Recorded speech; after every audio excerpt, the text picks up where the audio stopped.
Welcome to Radha's inventory. ఈరోజు నేను చేయబోయే వీడియో గోధుమ గొట్టాలు. నేను చేసిన ప్రాసెస్లో మీరు చేశారంటే క్రిస్పీగా, సింపుల్గా, ఈజీగా చేసుకోవచ్చు. పంచదార 3/4 kg అంటే 750 grams.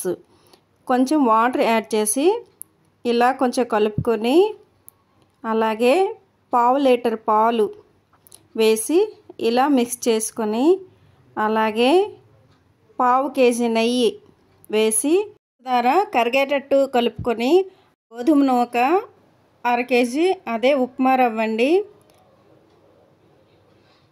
ఇలా బాగా మిక్స్ అయ్యేటట్టు కలుపుకొని 1/2 kg గోధుమ పిండి, 1/2 kg మైదా వేసి ఇలా కొంచెం వాటర్ యాడ్ చేసుకుంటూ గట్టిగా కలుపుకొని ఒక అరగంట పక్కన పెట్టి ఉంచుకోవాలి.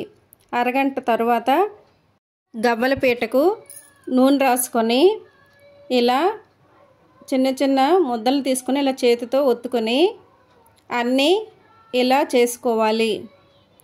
అలాగే డీప్ ఫ్రై కోసం ఆయిల్ పెట్టుకొని స్టవ్ను మీడియం ఫ్లేమ్లో పెట్టి ఆయిల్ వేడెక్కిన తర్వాత చేతితో గట్టిగా ప్రెస్ చేసుకుంటూ ఇలా చేసి వేసుకోవాలి. ఒక పక్క ఫ్రై అయిన తర్వాత ఇంకో పక్క టర్న్ చేసుకుంటూ గోల్డెన్ బ్రౌన్ వచ్చే వరకు వేయించుకోవాలి. ఛానల్ ఫస్ట్ టైం చూసినట్లయితే లైక్ చేసి మీ ఫ్రెండ్స్కు షేర్ చేసి సబ్స్క్రైబ్ చేయండి.